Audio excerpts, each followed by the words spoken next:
Alright, it's platypus time. Hello guys, today youngsters will be looking at the platypus.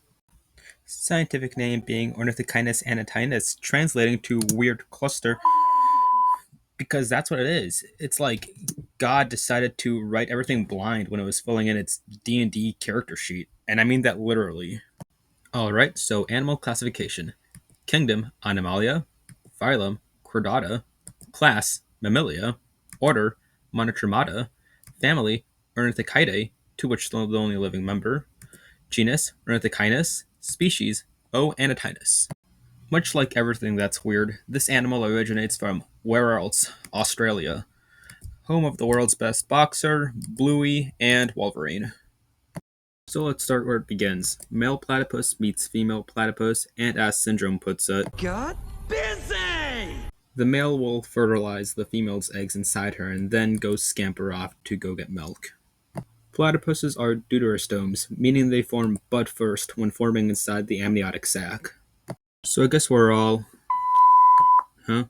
We've all kicked a pregnant woman at least once in our lives. The female will make a nesting burrow, and after a 21-day gestation period, the female will lay her eggs, and then the young will hatch in 10 days.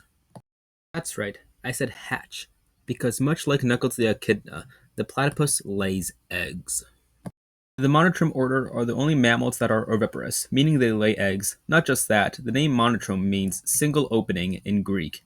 So to put it in simpler terms, both males and females have a single hole, used for crapping, pissing, and making babies. This is called a cloaca, by the way. It's right at the end of their digestive tract. And much like most normal animals, platypuses have kidneys to remove nitrogenous waste like ammonia out of their system. And for once, the platypus is sticking with the norm and turns the waste to urine. It's just that it comes out of a single hole. This is true for both males and females, by the way. Also, as a fun fact, male platypuses have a two-headed penis, with the left head being more developed. And as an extra fun fact, only the left ovary of the female platypus is functional. So just by that, you know there's something not right about them. Anyways, the female will watch over them the same way the staff member at a school watches over the kids during lunch. Without much care, but as long as they're there, it's all good, man. Milk comes out of their mammary glands on their skin. They don't have nipples, so in other words, they sweat milk. Because, of course. This happens for a good 3-4 months, from where the puggles go from looking like strawberry jelly beans to looking like an actual platypus. Alright, so let's take a look at the platypus endoskeleton. Not as bad as I expected. At least they know to protect their vital organs with the skull and ribcage. I'm glad they have bilateral symmetry, by the way. If I had known any better, I would have expected a hydrostatic skeleton with radial symmetry because how not like other animals they are. And obviously, they have muscles, because how else would we make fried platypus? Just kidding. It's actually illegal to hunt them. So, you know. Alright, so these juvenile platypuses have left the burrow. Let's see what we're working with. At a whopping 23 centimeters and weighing about 1 kilogram. So, a good snack for any birds of prey, snakes, dingoes, and crocodiles. Okay, so they're basically pigs in a blanket for all these guys. So what are their options? Well, since they live in the Australian wetlands, their first option would be to just dive into the water. Platypus can typically hold their breath for up to 2 minutes. However, they can hold it up to 5 to 6 minutes if they feel threatened. But these youngsters are still the size of a slightly long pineapple, so you know their lungs are like half of a banana big. They need to diffuse carbon dioxide and oxygen through their lungs to reoxygenate their blood pronto. So what else do they have? Well, males produce venom from a spur on the back of their feet that can be used to fight back. But it won't really kill a predator, more so just hurt really bad. But when you're basically a packing peanut with flippers, option 1 is probably the best option. But hey, it's not all bad for these nutrient-needing, closed, double-loop circulatory system, oxygen-needing, carbon dioxide-dumping, 4-chambered heart mammals, because these guys exhibit a special form of cephalization, which is the animal senses near its head, as the platypus has thousands of electroreceptors on their bills that sense electrical signals. like a living, breathing metal detector.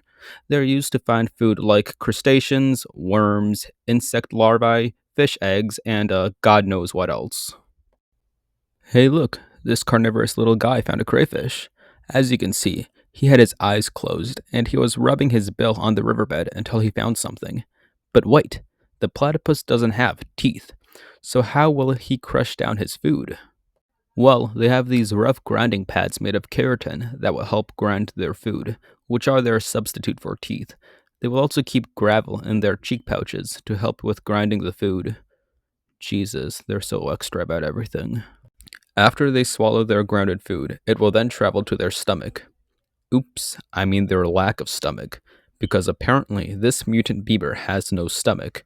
Apparently, they grind their food up so well that there is no need for a stomach to break it down any further.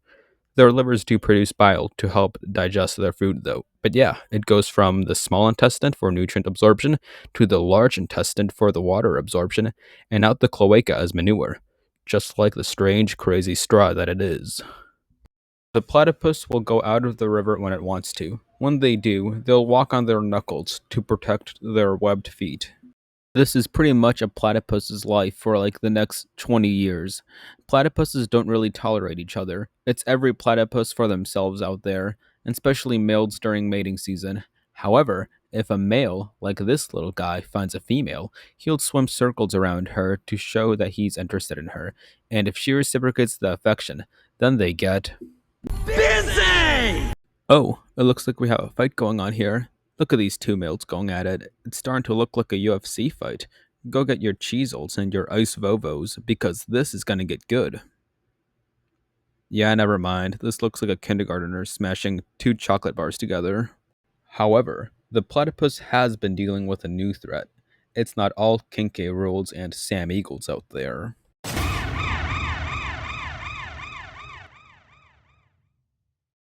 Yep, habitat loss. Because we humans keep growing in numbers, obviously we need to construct more urban developments and houses to satisfy our insatiable hunger for world domination.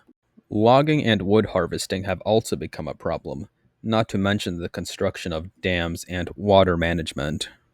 Sometimes there is too much water, and the platypus drowns. Other times there is no water, to which the platypus is exposed to the elements, becoming a 5-star meal review dingoes give on Yelp. This has gotten to the point where the platypus is now near threatened on the IUCN. But hey, there are some federal protected lands that will make sure the land stays untouched. So if you're a platypus out there, know these places are not far away and really affordable. Well, that's my report on the platypus. And if you excuse me, I'm gonna take over the tri state area!